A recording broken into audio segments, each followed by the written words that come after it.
नमस्कार, बुलेटिन में आपका स्वागत है। मैं हूं आपके साथ जीनत सिद्दीकी। शुरुआत करते हैं खबरों की। बड़ी खबर हल्द्वानी से आ रही है। नेता प्रतिपक्ष इंदिरा हृदयेश की तबीयत खराब हो गई है।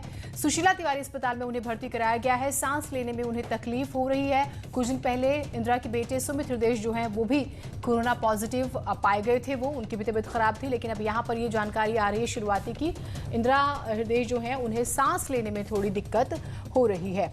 तो ये बड़ी खबर, सुशीला तिवारी अस्पताल में उन्हें भर्ती कराया गया है।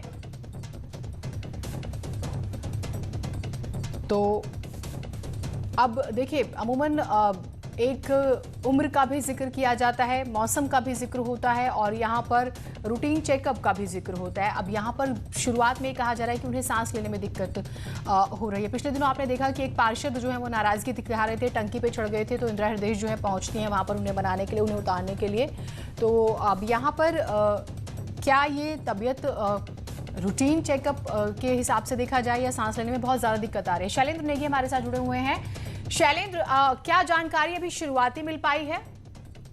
देखिए, 2 दिन से इनको हल्के हल्के ऐसा बताया जा रहा है, जो इनके करीबी सूत्र हमको बता रहे हैं कि पिछले 2 दिनों से लगातार इनको हल्का सा कुछ फीवर महसूस हो रहा था। लेकिन आज 3 बजे के आसपास इनको अचानक से सुशीला तिवारी अस्पताल में ले जाया गया, जहां क्योंकि उनको सांस लेने में ज्यादा तकलीफ हो रही थी नेता प्रतिपक्ष को, इसलिए इनको सुशीला तिवारी अस्पताल में भर्ती किया गया है। और वहां पर प्राइवेट वार्ड में स्पेशल जो आईसीयू बनाया गया है उसमें इनको भर्ती किया गया है। और शुरुआती तौर पर डॉक्टर्स ने ऑफ रिकॉर्ड ये बताया है कि कुछ निमोनिया के लक्षण दिखाई दिए हैं। हालांकि जो रैपिड एंटीजन टेस्ट है कोरोना से रिलेटेड, वो इस समय उनका जो पहला टेस्ट हुआ है वो नेगेटिव आया है, लेकिन आरटीपीसीआर टेस्ट के लिए भेजा गया है, जिसकी रिपोर्ट आज शाम तक आ जाएगी। उसके बाद पता चलेगा कि आखिर उनको कोरोना है या नहीं है। लेकिन फिलहाल उनको सांस लेने में काफी ज्यादा तकलीफ है। डॉक्टर जो है लाइन ऑफ ट्रीटमेंट की पहली लाइन ये ले रहे हैं कि हो सकता है उनको निमोनिया हो, क्योंकि जिस तरीके से चेस्ट में उनका इन्फेक्शन दिख रहा है और उससे डॉक्टर्स ये कह रहे हैं कि इनको निमोनिया हो सकता है। तो इसलिए फिलहाल डॉक्टर हालांकि कोविड की रिपोर्ट का इंतजार कर रहे हैं, आरटीपीसीआर टेस्ट, क्योंकि कंफर्म टेस्ट होता है, तो उसके बाद ये कंफर्म हो जाएगा कि उनको कोविड है या नहीं है। लेकिन इसके बावजूद जो है डॉक्टर्स पूरी केयर कर रहे हैं, पूरी एक स्पेशल टीम बना दी गई, क्योंकि नेता प्रतिपक्ष का एक बड़ा पद होता है और मुख्यमंत्री के बाद दूसरा पद माना जाता है प्रदेश की राजनीति में। तो बड़ी कद्दावर नेता है कांग्रेस के लिहाज से भी और प्रदेश की राजनीति के लिहाज से भी, इसलिए डॉक्टर्स की स्पेशल टीम बनाई गई है, जिसमें सरकारी जो स्वास्थ्य विभाग के डॉक्टरों की टीमें वो तो डॉक्टर शामिल है ही हैं, साथ ही सुशीला तिवारी अस्पताल क्योंकि अपने आप में सुपर स्पेशलिटी से भरा हुआ हॉस्पिटल है और कई सारे डिपार्टमेंट वहां पर काम करते हैं, तो इसलिए उस मेडिकल कॉलेज के भी जो डॉक्टर्स हैं, अलग अलग डिपार्टमेंट के डॉक्टर्स की एक टीम जो है प्रिंसिपल के द्वारा, डीन जो मेडिकल कॉलेज है उनके द्वारा बनाई गई है और वो ऑब्जर्वेशन में रखे हुए हैं। फिलहाल 1.5 घंटा हुआ है अभी भर्ती हुए नेता प्रतिपक्ष को, और डॉक्टर्स उन पे निगाह बनाए हुए हैं और इलाज जो है, शुरुआती जो ट्रीटमेंट दिया जा रहा है वो निमोनिया का ट्रीटमेंट दिया जा रहा है, जो चेस्ट में इन्फेक्शन जिस तरीके से दिखाई दे रहा है। ठीक, बहुत शुक्रिया आपका तमाम जानकारियों के लिए। तो शुरुआती तौर पर कहा जा रहा है कि निमोनिया के लक्षण हैं और एक टेस्ट हुआ है जिसकी रिपोर्ट नेगेटिव आई, क्योंकि बेटे जो हैं वो भी पॉजिटिव आए थे पिछले दिनों, तो वो उस लिहाज से भी, और डॉक्टर्स जो हैं पूरी नजर बनाए हुए हैं।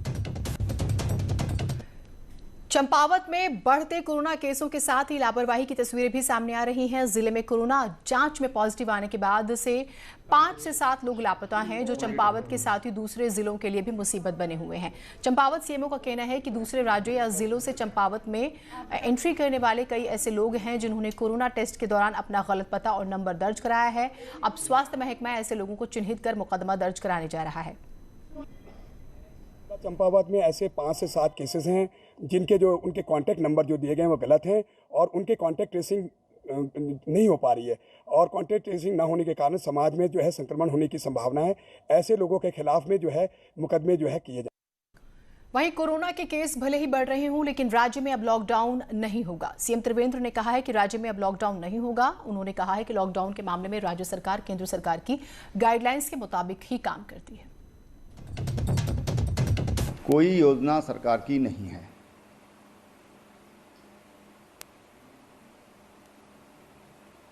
उसमें जो भारत सरकार, जो स्वास्थ्य मंत्रालय है, विश्व स्वास्थ्य संगठन है, उनकी गाइडलाइंस के आधार पर हम लोग काम करते हैं। उधर गैरसैंण का मुद्दा एक बार फिर से गर्म हो गया है। गैरसैंण पर सीएम त्रिवेंद्र सिंह ने कहा है कि इस सरकार निर्णय लेने वाली सरकार है। हमने गैरसैंण पर निर्णय लिया, गैरसैंण को ग्रीष्मकालीन राजधानी घोषित किया, कोई लॉलीपॉप नहीं दिया है।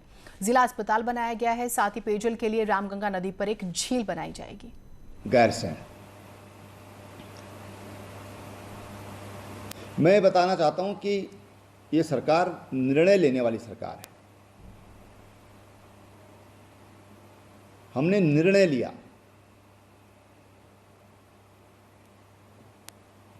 लोगों को लगता था कि गैरसैंण में के लिए भी कभी ऐसा निर्णय लिया जाएगा या खाली लॉलीपॉप दिया जा रहा है। नहीं, हमने घोषणा की सदन के अंतर्गत और उसको अधिसूचित भी करने का काम किया है। और यही नहीं तो हमने गैरसैंण में एक डिस्ट्रिक्ट लेवल का हॉस्पिटल उसको स्वीकृत किया है। गैरसैंण में 70 करोड़ की लागत से फ्यूचर की वहाँ की पानी की आवश्यकता को पूरी करने के लिए रामगंगा नदी पर एक पानी पेयजल हेतु एक जलाशय का उसकी स्वीकृति दी है। और गैरसैंण पर लॉलीपॉप वाले बयान पर पूर्व सीएम हरीश रावत ने कहा है कि मुख्यमंत्री गैरसैंण से सरकार चलाकर दिखाएं, मैं वहां खुद जाकर उनको बुके दूंगा, यानी कि फूलों का गुलदस्ता। हरीश रावत ने कहा है कि आप दे तो आइसक्रीम, हम दे तो लॉलीपॉप। मैं दावत देता हूं, चुनौती देता हूं कि त्रिवेंद्र सिंह सरकार लेकर के, क्योंकि उन्होंने उसको समर कैपिटल घोषित किया है, वो सरकार लेकर के गैरसैंण जाएं, वहां से संचालन प्रारंभ करें और हरीश रावत वहां जाकर के उनको बुके देगा। मुख्यमंत्री त्रिवेंद्र रावत ने पिथौरागढ़ के आपदा प्रभावित इलाकों का दौरा किया। इस दौरान सीएम ने बरम में मौजूद राहत शिविर का निरीक्षण भी किया। सीएम ने आपदा प्रभावितों को हर संभव मदद का भरोसा भी दिलाया। त्रिवेंद्र रावत ने कहा है कि आपदा के बाद से ही प्रभावितों को सभी जरूरी मदद दी गई है। इसके अलावा मुख्यमंत्री ने पिथौरागढ़ की मल्टी स्टोरी पार्किंग का भी उद्घाटन किया है, साथ ही 30 करोड़ की अन्य योजनाओं का भी लोकार्पण।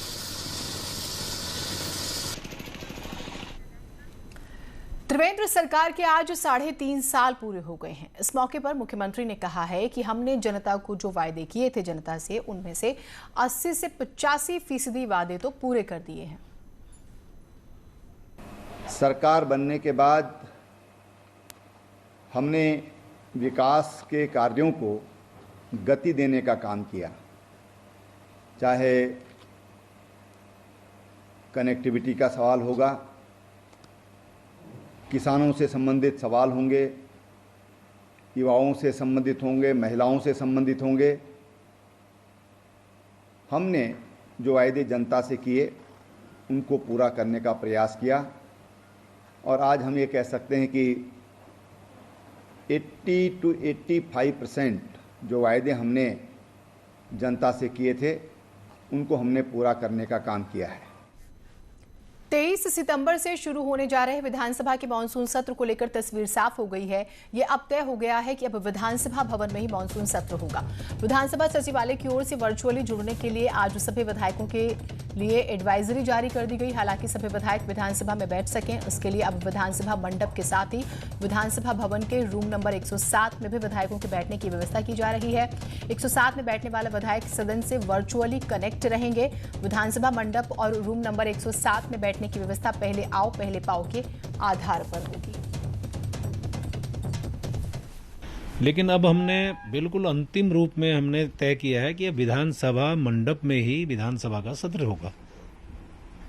इसी में सोशल डिस्टेंसिंग, हाँ, सोशल डिस्टेंसिंग का पूरी तरह से हम पालन करेंगे, क्योंकि आपको पिछली बार भी मैंने जानकारी दी थी कि जो मंडप है और सामने दर्शक दीर्घा, अधिकारी दीर्घा, प्रेस गैलरी, उनको खाली कराते हुए हम लोग विधानसभा सत्र चलाएंगे।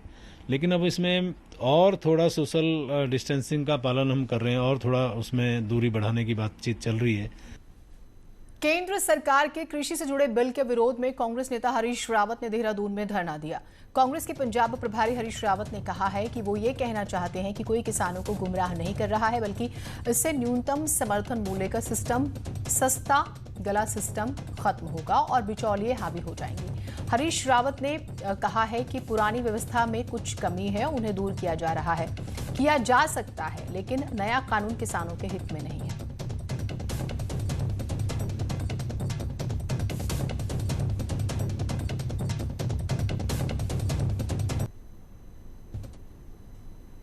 जो अध्यादेश है, जो कानून का रूप ले रहा है, वो कहीं भी न्यूनतम समर्थन मूल्य की प्रणाली को प्रोटेक्ट नहीं कर रहा है और किसान के अधिकार को उससे छीन ले रहा है। और सबसे बड़ी बात यह है कि वो सारे अन्न व्यापार को फिर से बिचौलियों के अधीन करना चाहते हैं, जिसको समाप्त करके न्यूनतम समर्थन मूल्य की प्रणाली, सस्ते गल्ले की प्रणाली और मंडी सिस्टम आदि कांग्रेस के समय में।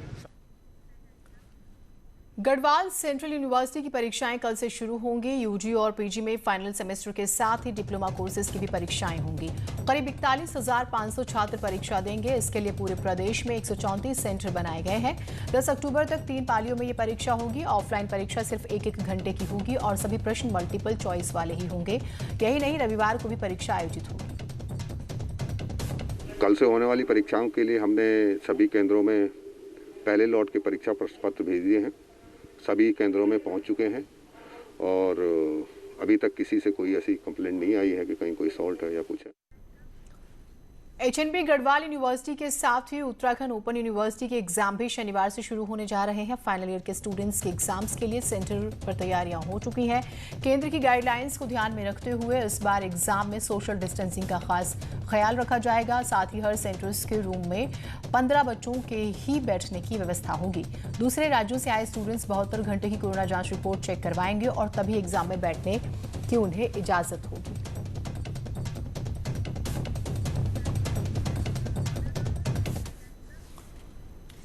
अपर शिक्षा निदेशक प्रारंभिक ने कुमाऊं मंडल के शिक्षा अधिकारियों की समीक्षा की, जिसमें कुमाऊं के सभी शिक्षा अधिकारियों को निर्देश दिए गए हैं कि वो अपने जिलों के फर्जी शिक्षकों के दस्तावेज चेक कर उन पर कार्रवाई करें और कोर्ट संबंधी सभी प्रकरणों पर कार्रवाई की जाए। इसके साथ ही अपर शिक्षा निदेशक ने कहा है कि नई शिक्षा नीति पर गोष्ठी कर शासन को रिपोर्ट भेजें। 28 बिंदुओं की सूचना और लोग मेरी आवाज की जो सर्विस बुक में लिखा होगा उसकी प्रति चाहिए।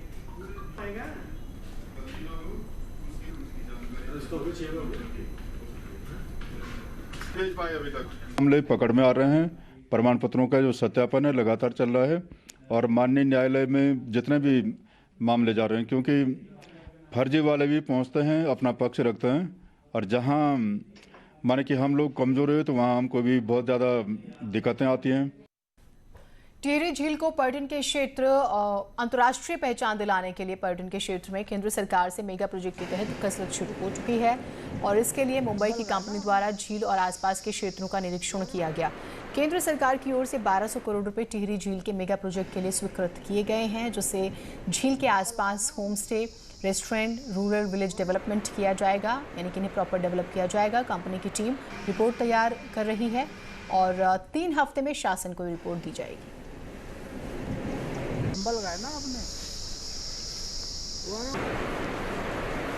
नाम की एक कंसल्टेंसी से जो बॉम्बे दिल्ली स्टेब्लिश है, उसको यहाँ की फिजिबिलिटी रिपोर्ट तैयार करने के लिए उसको अपॉइंट किया गया है।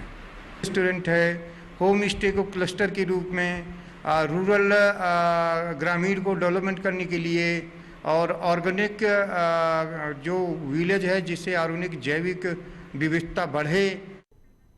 नैनीताल मुख्यालय से 20 से 25 गांवों का कभी भी संपर्क कट सकता है। पंगूट नैनीताल रोड 15 से ज्यादा जगहों पर टूटने का खतरा इसका बना हुआ है।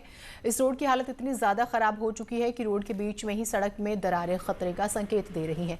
बावजूद इसके आवाजाही जारी है। कई जगहों पर दरारें इतनी ज्यादा भयानक हैं कि कभी भी बड़ा हादसा हो सकता है। पंगूट बगड़ सौड़ के इलाके को ये सड़क जोड़ती है। इस इलाके में करीब 20 से ज्यादा गाँव हैं।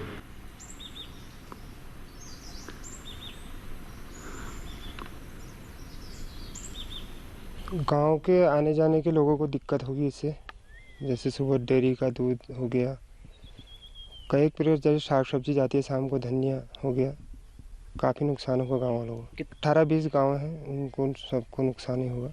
इस रोड से यहीं से जाते हैं ना सब। क्या मांग है सरकार से? रोड को ठीक करवाइए और क्या। नैनीताल में चौतरफा भूस्खलन हो रहा है, उसका असर अब आसपास के इलाकों में भी दिखने लगा है। ये पंगूट नैनीताल मार्ग है, देख सकते हैं कि पूरे जो रोड है उस पर इस तरह से दरारें आ गई हैं। सड़क दो हिस्सों में बट गई है और एक तरफ झुकने लगी है। देख सकते हैं कि जो पूरा लंबा पैंच है करीब 50 से 100 मीटर दूर तक, ये पूरी इसी तरीके से इस रोड में जो दरारें हैं वो आ गई हैं। रोड टूटने का जो खतरा है वो बन गया है। हालांकि ये जो रोड है ये पूरे इलाके को जोड़ती है। 20 से 30 गाँव इस पूरे इलाके से लाभान्वित होते हैं। जो स्थानीय जो काश्तकार हैं या फिर जो लोग हैं वहाँ से जो दूध लेके आते हैं, जो साग सब्जियाँ लेके आते हैं, वो नैनीताल आते हैं। 30 से 35 गांव हैं।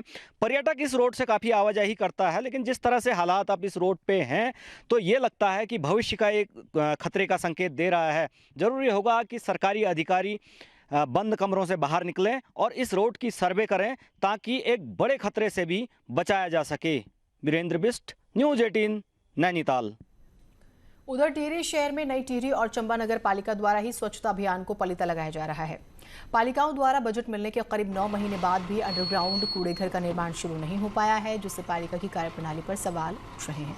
प्रशासन द्वारा दोनों पालिकाओं को खांडखाला में भूमि आवंटित कर दी गई थी और 1 करोड़ 17 लाख की धनराशि भी आवंटित की गई, लेकिन अभी तक कूड़े घर का निर्माण शुरू नहीं हो सका।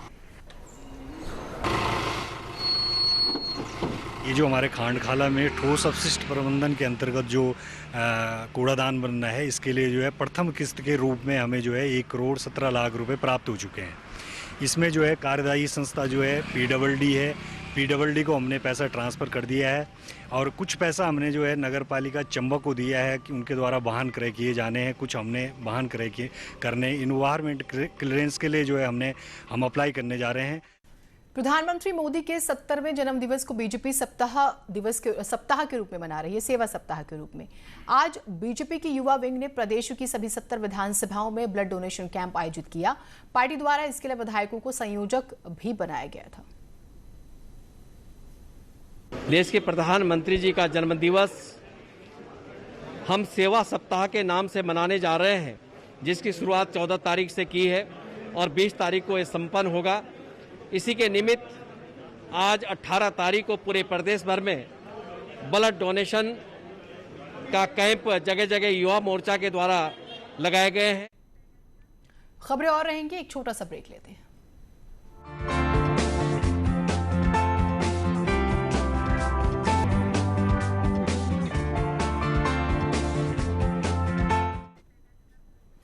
इक्कीस सितंबर से देश के कई राज्यों में स्कूल खुलने जा रहे हैं, लेकिन कोरोना काल में स्कूलों का दोबारा खुलना इतना आसान नहीं है।